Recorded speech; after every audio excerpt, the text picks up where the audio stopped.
बसमध्ये बसून आले असतील असं वाटतंय. खरं खोटं आपण त्याच्याकडनं विचारून घेऊ.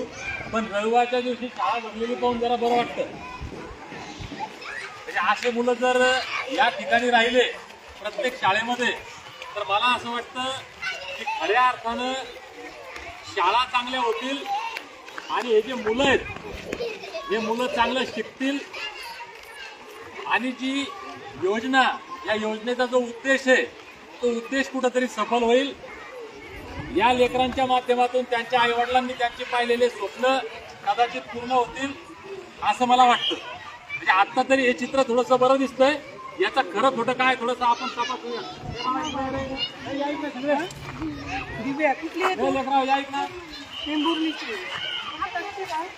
या व्हेरी गुड. काय वाटतंय बाळा आज रविवारी शाळेत आल्यावर? बेस्ट दररोज अशी शाळा असली पाहिजे का? समजा दररोज जर अशी शाळा राहिली तुम्हाला कसं वाटेल? चांगलं वाटेल ना. याचा अर्थ दररोज अशी शाळा नसती का? हे भैया इकडून एक मिनिट असं इकडून चेहरे घ्यायचे. म्हणजे आज तुम्हाला करत नाही कधी? म्हणजे दररोज असं नसतं याचा अर्थ? नो बोलतेत काय काय खरं? पोर आहे सगळे जण वर हात करा. धनगर समाजाचे किती आहेत? सगळे. Very good. आता याच्यात तुमच्यापैकी मला सांगा, हे बा पैसे कोणाच्या वडिलांनी दिले शाळेमध्ये? दिले कोणाच्या वडिलांनी दिले? तुझ्या वडिलांनी दिले का? किती? 5,000. कशाला दिले बाळा? काय म्हणून दिले? कशाची फी? काय म्हणले सर? म्हणजे पैसे कशाचे म्हणून घेतले? कपड्याचे त्याचे पैसे घेतले 5,000. तुमचे पैसे घेतले नाही बाकीच्यांचे. बरं का घेतले नाही कोणी सांगू शकतं का? का? अच्छा धनगर समाजाला फ्री आहे हे सगळ्याला माहिती आहे का? सगळ्या लेकराला? तुमच्या वडिलांना कोण मागितले नाही? बर इथं सकाळी नाश्त्यात काय मिळतं बाळा?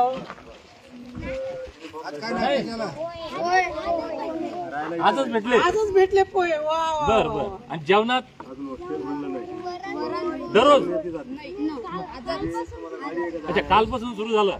आणि मग दररोज काय असतं? जेवण वगैरे? बर दररोज जर असं भेटलं तर? आपापल्या मला सांगा आपापल्या घरून डबे कोण आणतं? सगळेजण आणता ना? रोज आणता ना? शाळेत खाता ना? छान शाळा आहे. डबे नाही आणले तर मग उपाशी राहायचं. तुमचं सर यांचं हॉस्टेल वगैरे दाखवा ना आम्हाला. चला बरं मला एक प्रश्न विचारतो शेवटच्या लेकरांना सगळ्याला. सगळ्यांना जर दररोज इथं राहायला मिळालं तर कसं वाटेल? दररोज सकाळी तुम्हाला नाश्ता मिळाला, सकाळी इथं जेवण मिळालं, संध्याकाळी जेवण मिळालं तर कसं वाटेल? या प्रतिक्रिया पहा मुलांच्या. लहान लहान मुलं आहेत पण यांना सुद्धा वाटतंय की आम्ही इथं शाळेत राहिलो पाहिजे. सरकारचा हाच उद्देश आहे. धनगर समाजाची आमची हीच मागणी आहे. गेल्या 7 दशकांपासून जो लढा आम्ही या ठिकाणी आरक्षणाचा लढत होतो या आरक्षणाच्या सुविधा आम्ही याच्यासाठी मागतोय.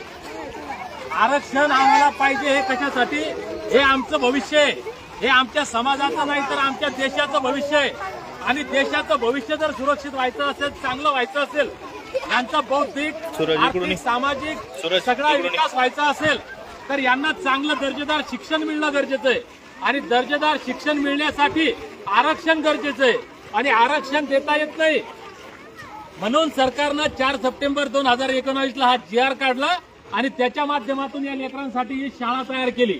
आज सबंध महाराष्ट्र हे पाहतोय उघड्या डोळ्यानं. ही छोटी छोटी मुलं आहेत, यांना अजून फारसं कळत नाही, परंतु त्यांच्या भावना क्लिअर या ठिकाणी बोलले. हसत हसत याचा लाभ मिळतोय का नाही याची खात्री करा. या लेकरांना फक्त शाळेचा ड्रेस नाही तर यांना सॉक्स, बूट, चप्पल, बनियान हे सगळे कपडे, बाहेर वापरायचा ड्रेस हे सगळं फ्री मिळतं. पुस्तकं फ्री मिळतात. सकाळचा नाश्ता 2 टाइमचं जेवण फ्री मिळतं. या लेकरात एखादा आजारी पडला यांना दवाखाना शाळेची जबाबदारी आहे. हे मुलं या शाळेत राहिले आणि यांना जर गावाला जायचं असेल वडिलांना भेटायला तर त्याचं भाडं शाळेला द्यावं लागतं. यांना भेटायला जर यांचे पालक इथं आले त्याचं भाडं शासनाला द्यावं लागतं.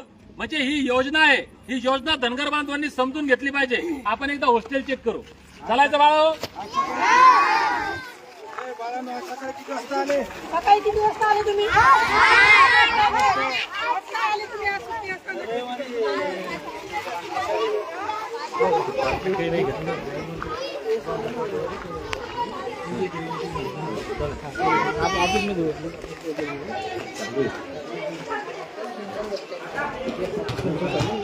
ऑफिस मध्ये क्लास दाखवा.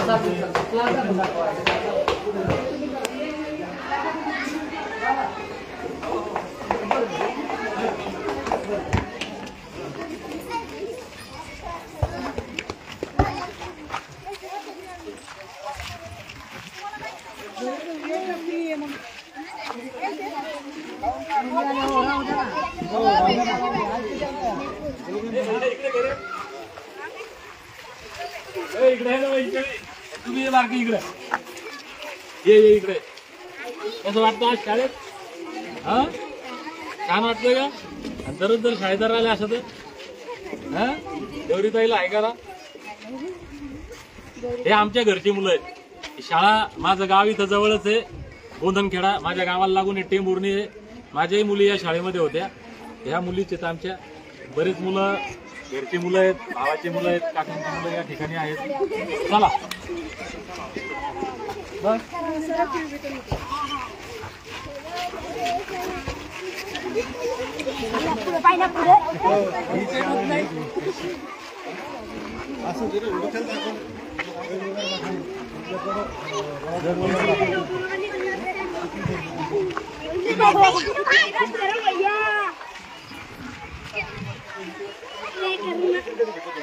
जेवढी असेल तेवढी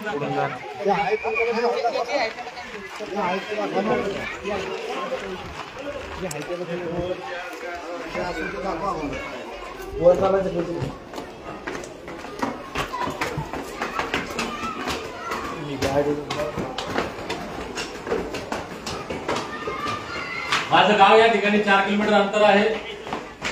हे माझं गाव आहे असं म्हणायला हरकत नाही. माझ्या मुली या शाळेमध्ये शिकायला होत्या. शाळेचा कॅम्पस चांगला आहे, थोडंसं ग्राउंड वगैरे पण सगळं चांगलं आहे. पण ती योजना ज्या पद्धतीने राबवायला पाहिजे त्या राबवताना राज्यामध्ये कुठंच दिसत नाही.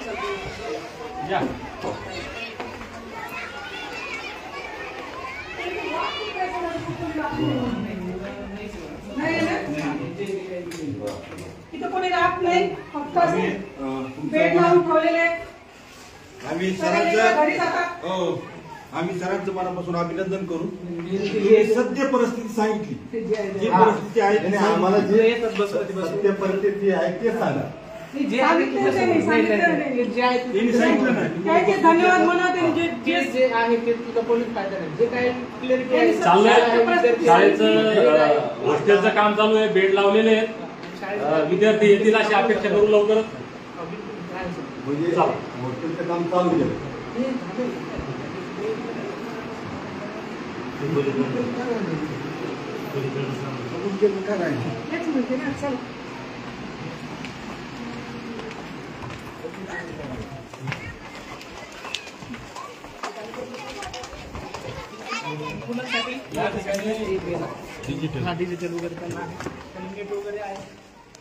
बेड लावलेले आहेत. बेड अपेक्षा करूया लवकरच या बेडवर आपल्याला मुलं सुद्धा दिसतील. सध्या तरी नाही. चला. म्हणजे सध्या मुलं पाहायला गेलं तर कागदावर आहे आणि संस्थाचं आपल्याला सुद्धा मान्य केलं नाही. कागदावर आहे. ठीक आहे सायची आपण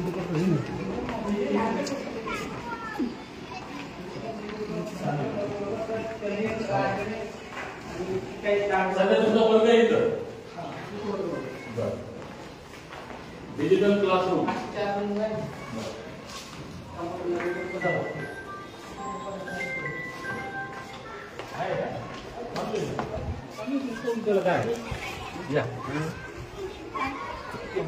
लायब्ररी चला मग, चला.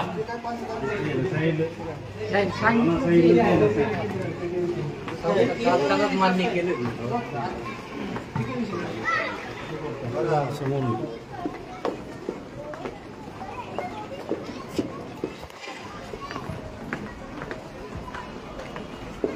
एक मिनिट भैया, हे दाखव.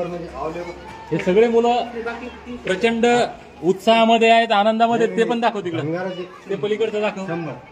आणि हे आज या ठिकाणी मुलं आले तर प्रचंड खुश दिसत आहेत. आणि मला वाटतं प्रत्येक शाळेमध्ये अशा पद्धतीनं जर मुलांना वातावरण मिळालं तर ते खेळतील सुद्धा, शिकतील सुद्धा आणि प्रगती होईल समाजाची. शाळेमध्ये आता पाहूयात शासनाचं याच्यावर काय काय. अजून मला वाटतं शासनाची समिती आली का इथं तपासणी परिस्थितीमध्ये नाही का? अच्छा, अजून आले नाही. कधी येतात, काय येतात, शासनाचा काय याच्यावर निर्णय होतो ते पाहूयात. चलो, धन्यवाद. आणि नवीन हप्त्याचं काम त्यांचं सुरू आहे. कर बंद भैया. ताज्या बातम्यांसह ठळक घडामोडी पाहण्यासाठी आजच डीडी दर्पण न्यूजला लाईक करा, शेअर करा व सबस्क्राईब करायला विसरू नका.